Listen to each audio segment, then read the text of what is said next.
Hello, everybody. I'm Spencer Trella. I'm in a suit, and today I'm very excited. Well, this week I'm very excited for this week's episode because I'm going to be introducing a new segment called the comic book, the comic book spotlight.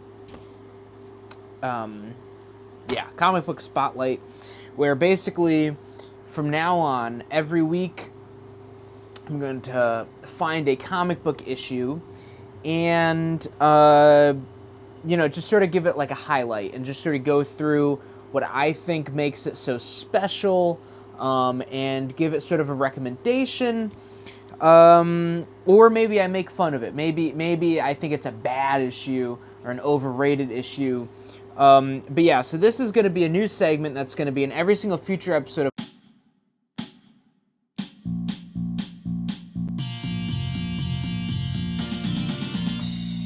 Keep your expectations low, I'll keep your spirits high. I don't have a lot of time, but what I got is fine. If you watch for a second, I'll tell you a joke. If you stay for a while, I might even smoke. Might not be as good as what I did before, but here we are now, it's the Cup of Don Show. So starting this week, I've chosen... Okay, I get the intro, but where did my suit go? Alright, well, anyway, this week, with Superman and Peacemaker, everyone's been talking about DC.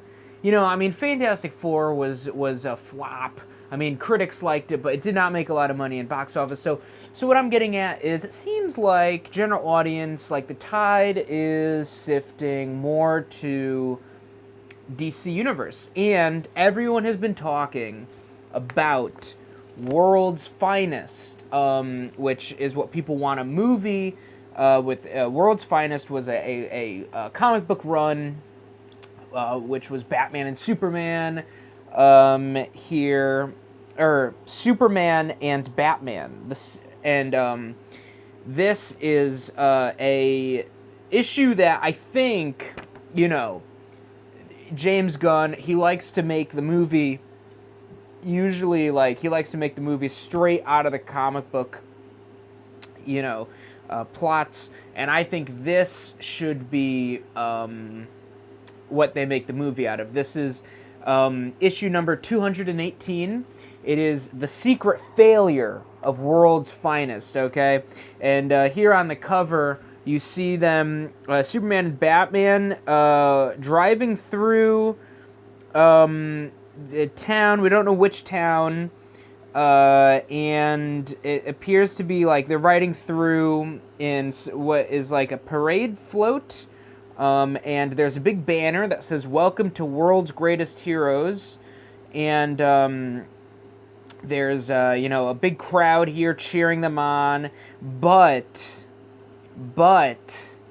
on the hanging off of the back of the car is a little banner here that says, "Superheroes, bah! I can prove your super flops." Signed, Capricorn.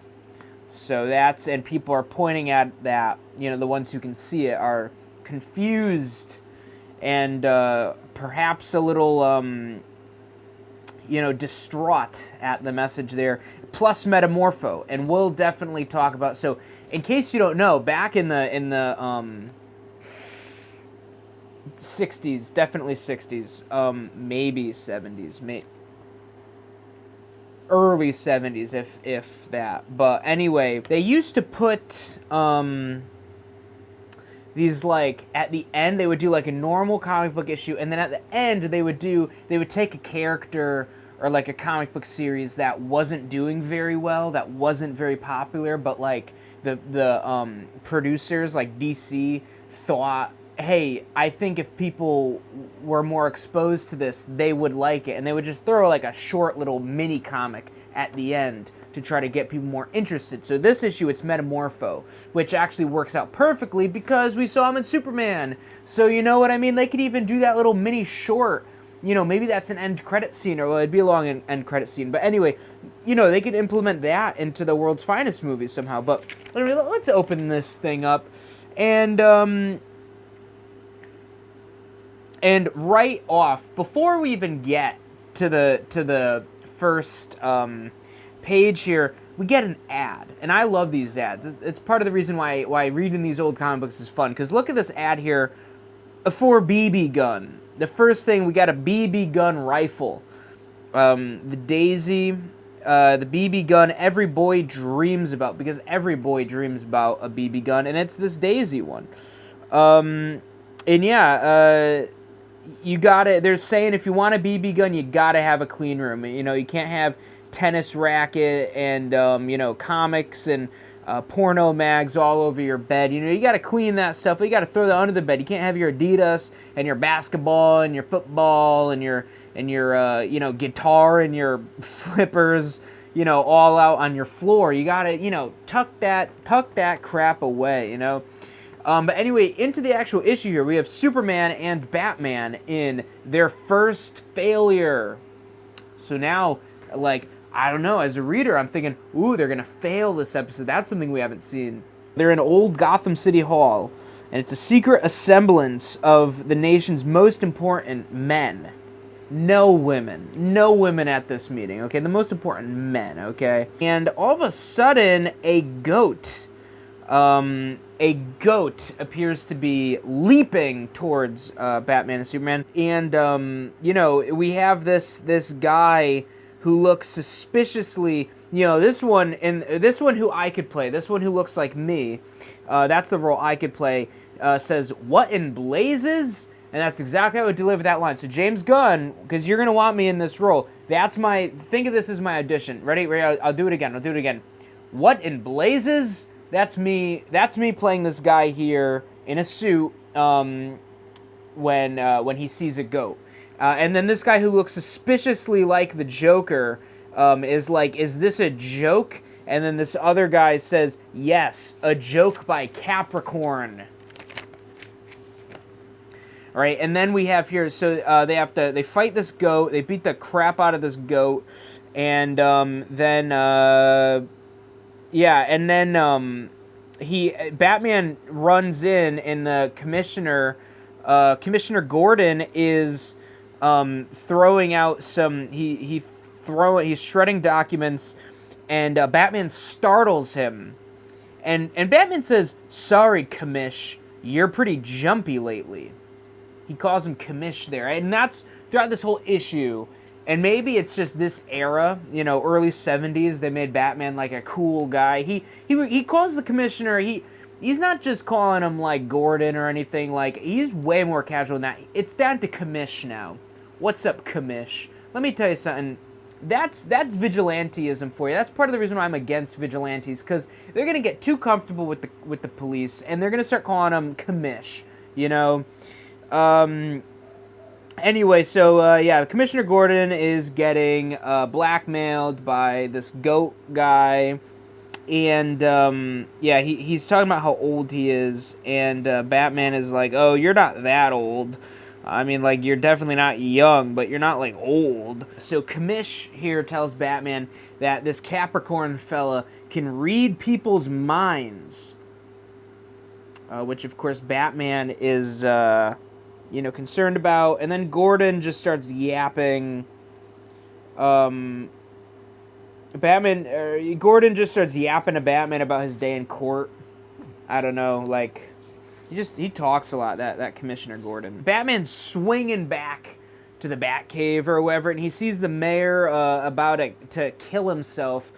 And Batman goes up to him and he's like, "No, don't kill yourself." And the mayor's like, "Oh, I wasn't gonna kill myself. Well, I was thinking about it, but I wasn't actually gonna do it." And I mean, come on, we've all thought about it. Doesn't mean we need Batman to come swinging in, pulling us off the ledge. We've all thought about it. We're not gonna do it. We've all had that moment. You park your car at the edge of a cliff, you get out, you look down at the water, you're thinking, "Oh man, it could be over, all my problems gone," just like that. We don't need Batman to swing in and stop us. We weren't gonna do it. we were thinking about it though. We were thinking about it.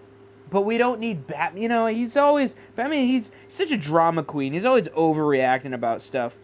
Oh, and then here, not long after, Batman says "far out." I just want to throw that. So Batman canonically has thought to himself, "Far out." Capricorn's blackmailing the mayor about a kickback scandal involving his best friend. Yeah, and then he's like, man, I didn't know that about the mayor. The mayor sucks. Capricorn sent this letter to Bruce Wayne, and it says, you foolish playboy, I've read your mind and know your incredible secret, Capricorn. And Batman's like, he read my mind. He knows I'm Batman. But it's like, that could mean anything. That's how these freaking psychics get people. Like, he doesn't he just says, I know your secret. He has put in this letter no proof that he actually knows the secret. He just says, I know your terrible secret. Like, he probably just feels like the most richest man on the planet has some incredible secret. You know what I mean? Like, I would assume you hit a certain level, like you hit probably $13 million. Once you get above $13 million, you have an incredible secret. You don't get to $13 million without getting an incredible secret. And that's probably, it's more like $1 million. But you know what? I think there are some honest, there's probably some honest, millionaires out there who don't have any secrets. They just worked really hard and they got their money. I believe that can happen in our beautiful capitalist society. So, but not over 13 million. 13 million, like 12 million, $999,999.99. That's about as much money you can make, honestly. Any penny more than that, and you got something worth blackmailing you about. So he probably doesn't even know about Batman. He's just like, oh, Bruce Wayne definitely has a skeleton in his closet, or two.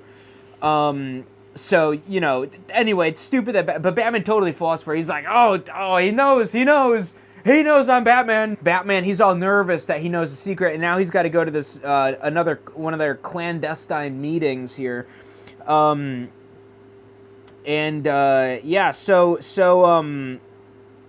Apparently they made like some tip line in the newspaper where if you had been blackmailed by him, to write into the newspaper, which I would not trust. Quite frankly, if I was getting blackmailed and there was an ad in the paper that's like, are you getting blackmailed? Let us know. I would not trust that. They're just trying to get in on the blackmail, chain. Know what my secret is. I'm not going to tell them.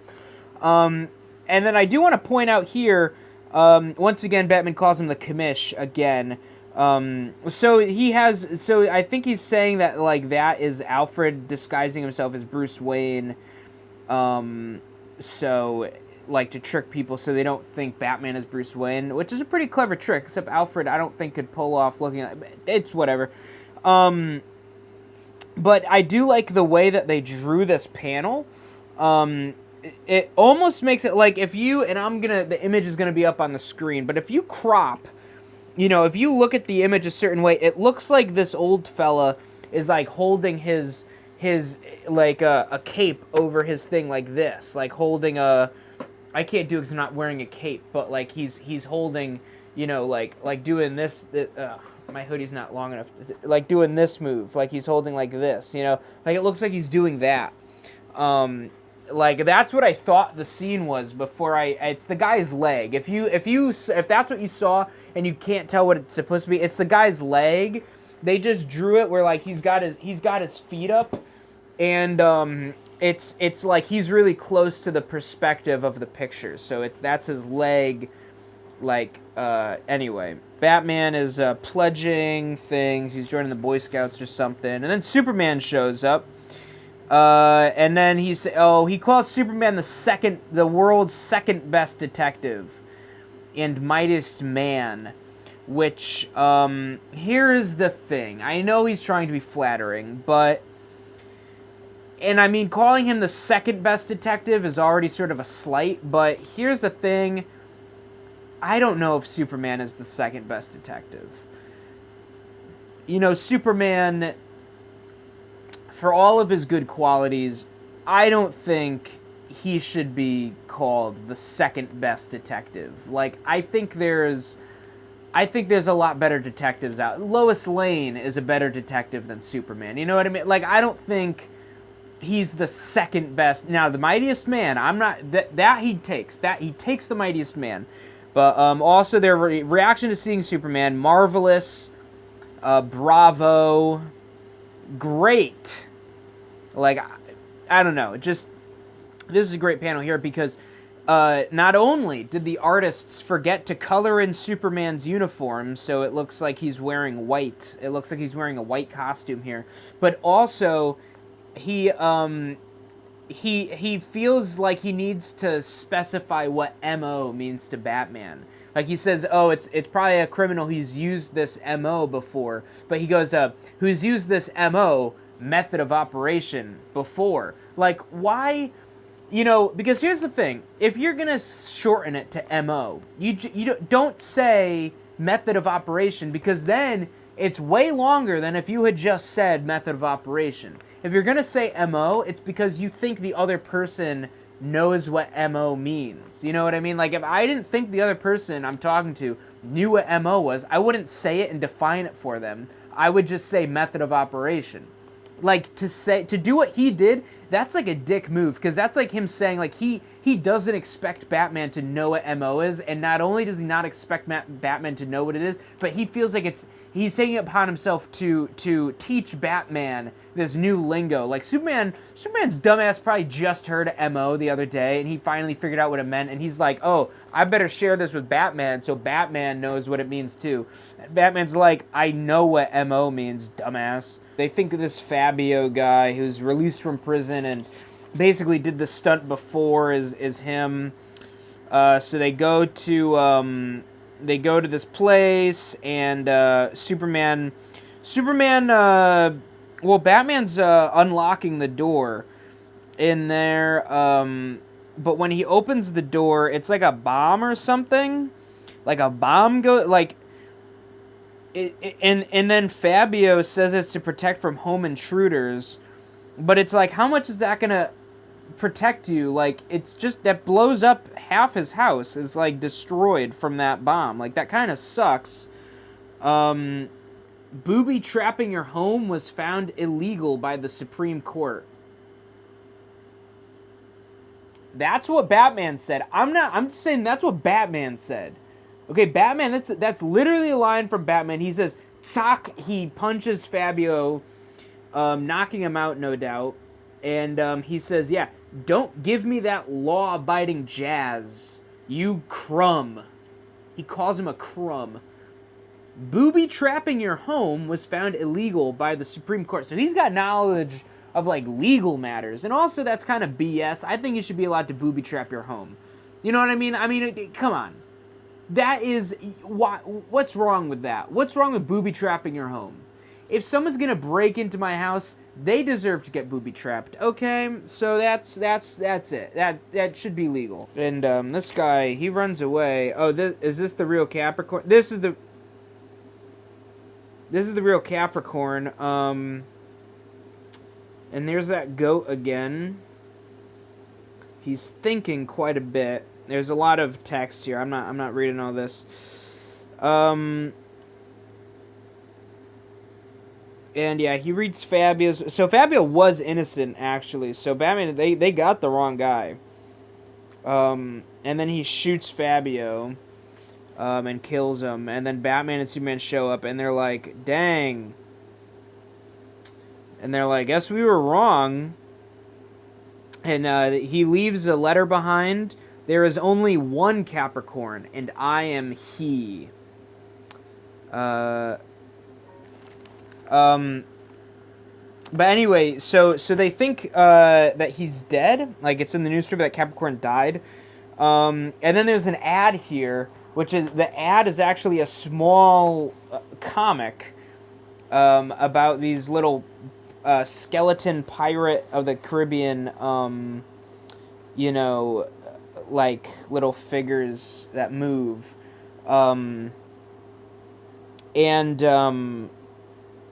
This is before they did the movie or anything. Like, it's early 70s, so this is just based off, like, the ride, I guess, or they had, like, I don't know, did it exist as toys? I don't know what the origin of Pirates of the Caribbean is, like, the story, but anyway, yeah, they have, well, Dead Men Tell No Tales. That's been, like, their thing forever. Back to the Superman and Batman story, and they could put that little skeleton ad in the middle of the movie too. I think that'd be a good idea. So anyway, they find the stupid goat, and they beat up the goat again, and then there's a skeleton. There's a skeleton, and yeah, it looks like he won. So yeah, they did fail because he's out here, he's reading stuff over the radio. It looks like he just says Batman's Bruce Wayne. So yeah, this they fail, you know, at bringing him in. And then there's a dead skeleton on the floor. Not sure what that is, but he's down there.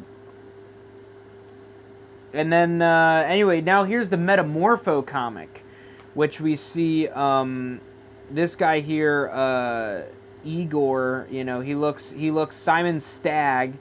Has this guy next to him, Java, his servant, with the prehistoric puss. And I'm just saying that's it. That's what it's written here. That's what it says. It says Java, his servant with the prehistoric puss. That's what it says here. Okay, I'm sorry. That's what it says.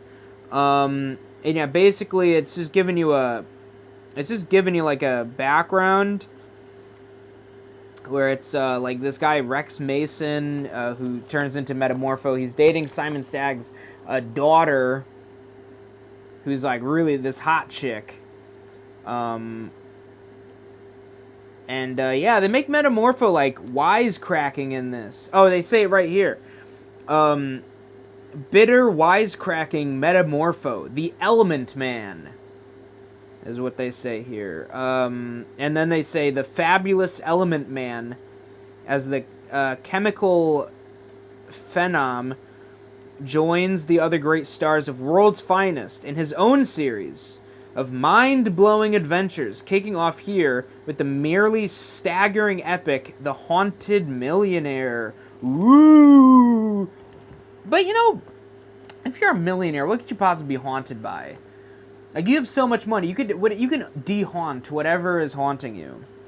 I guess your past. You could be haunted by, like, your past. Oh, yeah, and it says here that Metamorpho is able to will his body into 1,001 chemical forms.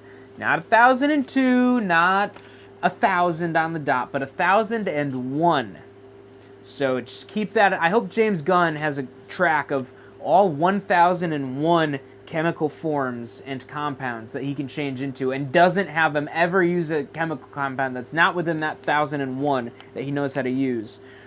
And this is just like a short little thing, so I won't focus too long on this. We see Metamorphos with the supermodel girlfriend. She makes him use his powers to like help her get down a cliff and stuff. Like she's like abusing his power. And then there's an ad for sea monkeys, which are always fun. We see the male sea monkey is covering up his junk with his own tail. That's kind of good. A ghost is haunting Simon Stagg. Metamorpho punches a guy.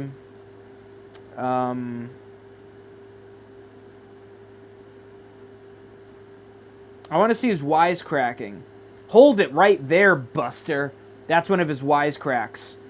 And then Simon Stagg calls him a ghost, which then Metamorpho cracks back that it's a pretty solid ghost because it just punched him in the face. And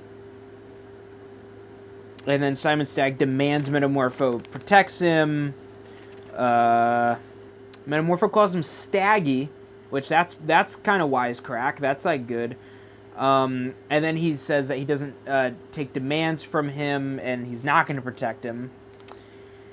And then later, the hot chick is building a sandcastle, which then the monster destroys the sandcastle, which now Metamorph is mad because his hot chick girlfriend just is so distraught that her sandcastle she worked so hard on is destroyed that she's not going to have sex with him. So now it's personal.